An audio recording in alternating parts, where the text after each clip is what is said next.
Hey guys, it's Zoe Grace Rodriguez with Teen Access, and right now we're at VidCon Anaheim 2026, and we are on the floor with Ezra Gilmore. What's up, y'all?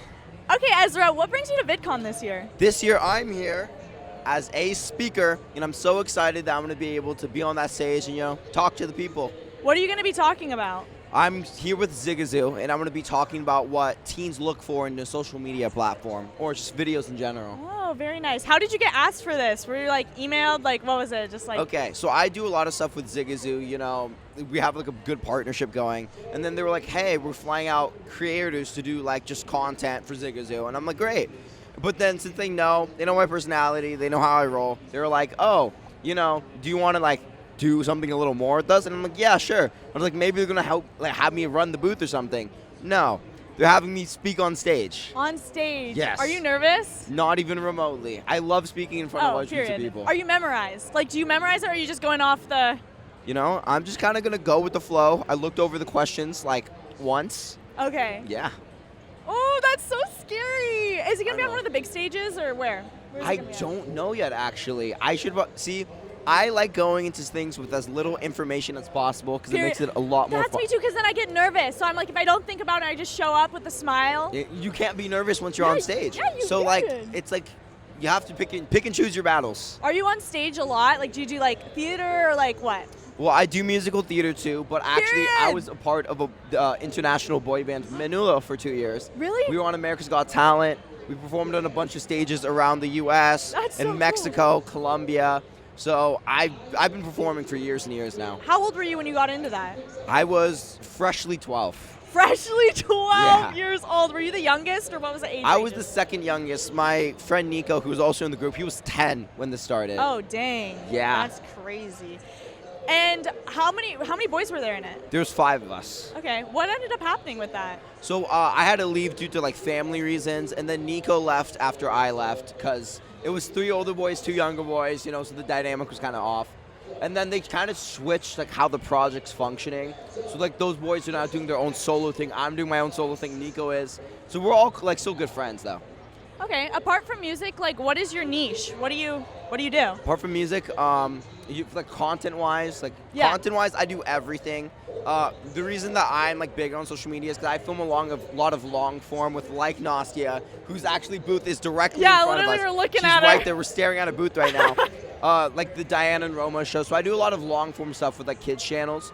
And then of course, I'm really good friends with Kato. I'm really good friends with Just Jules. They've introduced me to a lot of people. Nice. So now I'm just kind of this niche micro influencer that every influencer happens to know. That's what I am too. I had a Harper Zomer walk up to me yesterday, and she came up from behind me. She's like, "Hey, Ezra," and I'm like, "Oh, you remembered who I am." That was really cool. And then I said hi to her today too. That's so nice. Did you start meeting these people at events, or how did you get into that? I think this all started. So when I was still in the group, that was back in 2024. The reason I met Kato, I'm gonna start from there. The reason I met Kato is because he came to one of my concerts actually. That was really fun because I was like, yo, is that the kid from Darman? Yeah, Darman. That's what he was still doing. What was his name on Darman? Mikey. Mikey, yes. I remember people yelling Mikey at him 4 years ago at VidCon. I was like, who is Mikey? That's so normal. That happens all the time. But then he started inviting me to different things. So I started filming with different groups. And then he was like, hey, do you want to go to the original Glow House party? I couldn't make it. Yeah. So then I didn't do anything influencer really related until the Jet House. And he was like, yo, do you want to fly for the Jet House? So I met a lot of people during that. And, it was a great opportunity because I got to meet all these people. Now, all these people were like, hey, Ezra, do you want to come to this? Do you want to come to that? Do you want to come? That's so nice. Yeah, I got invited to I'm staying here with my half-sister, so I'm an hour out from here. But they invited me to the Featured Creator Hotel to just do some content. So I got to be there. But yeah, it's just a lot of fun knowing people. Was it nerve-wracking going into all these events kind of alone at first and meeting people that you've seen online? That might be the one thing I've been nervous about. It was so scary. It's so scary because I had to cling on to Kato. Yes. But the worst part about that is it's Kato. It's Kato. So he's everywhere. He's everywhere all the time. He's never in one spot, and he's so hard to catch. So Kato's one of my best friends. I was just with him before this. That's the thing. I was just with him, and then he was like, okay, give me a second. I'm going to go film something. He just disappeared. And then I walked over here right after. So it's like really funny. Kato's like a hard man to keep track of. He's so difficult, and he's always just like. Yeah, but that's why we get along so well because Kato, me, like we're the same energy. So what is your end goal for like your career? Like, where do you want to be?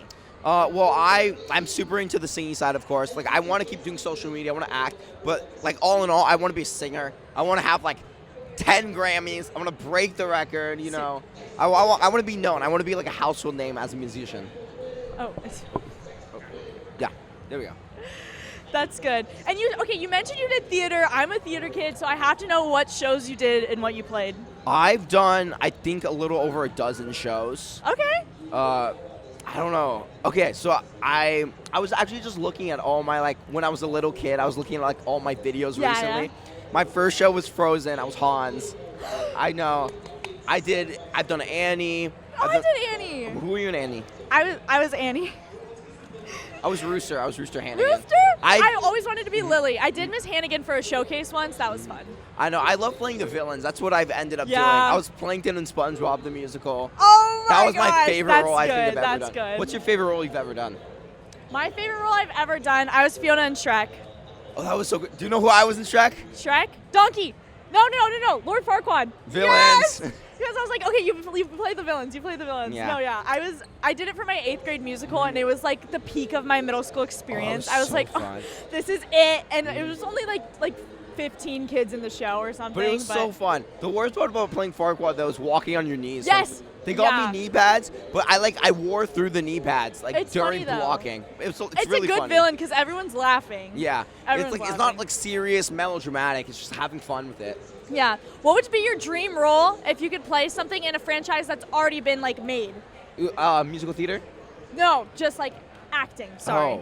That's Anything. a good It one. can be musical theater, whatever. I'll do musical because it's the same track.